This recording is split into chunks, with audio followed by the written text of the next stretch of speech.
Let's get to the latest on this now. Ahmed Kajee is our reporter on the story. He joins us now live from the scene, as it were. And Ahmed, perhaps let's start with you just giving us a sense of the extent of the damage as you and I speak this morning.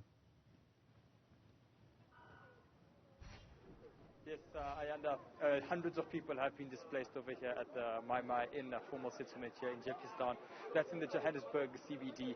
In fact, I think just to show you the damage immediately, I'm just going to ask my colleague Kajee to just take you right through across to see the extent of the damage over here. Many residents out here just, taking as much of their belongings as possible after the fire broke out just after 1 o'clock this morning.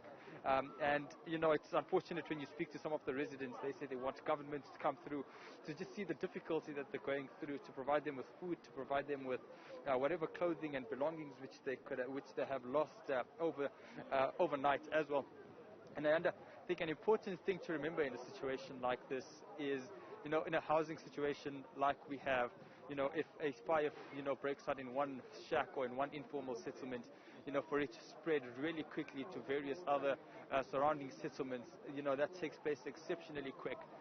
We had spoken to a community leader just a few moments ago as well, and he said, they suspect one person had started the fire. They're suspecting the person was from Mpumalanga.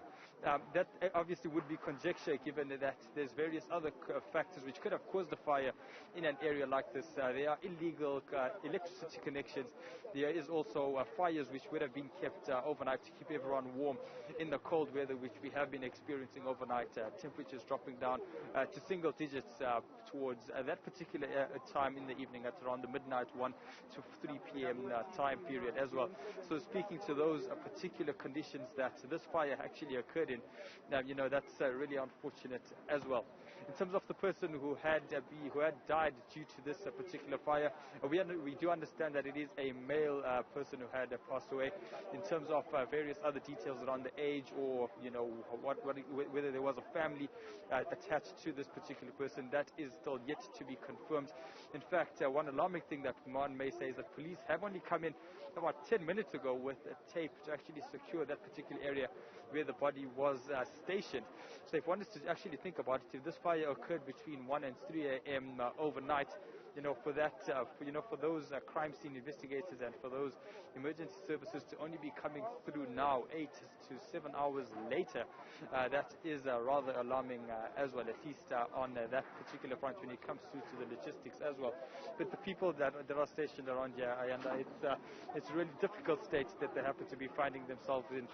You will see everyone just trying to get as much of their belongings as possible.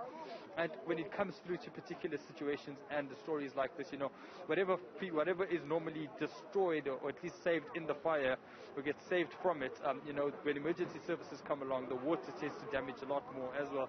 So over on the floor and in and around this particular area, whatever there is that you normally would find on the ground, it's either been destroyed by the fire, and if it was saved by the fire, it then gets destroyed by the water as the fire department carries out their operations to ensure that the fire does get extinguished.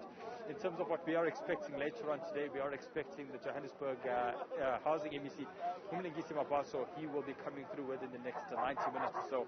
We're also expecting the mayor as well, but those are just reports at the moment. We will be confirming with Mayor Popalati's office a bit later on as well. But in terms of what is happening over here, it's going to be a long time for the people to actually start recovering and just trying to get their corrugated iron at least or at minimum to try getting their lives back on track this evening and probably heading into the new week as well. A rather difficult Sunday starting off for the people of Kwa Mai Mai, and it will be a definitely more difficult week coming up. Absolutely, that's just one way of describing the situation there. Ahmed Kajee, thanks very much indeed for that snapshot. Hopefully government does respond, especially because there's already been calls for some of the affected residents there for intervention at a government level. Ahmed Kajee, live to us there from the Joburg CBD around the informal settlement near Kwa Mai Mai.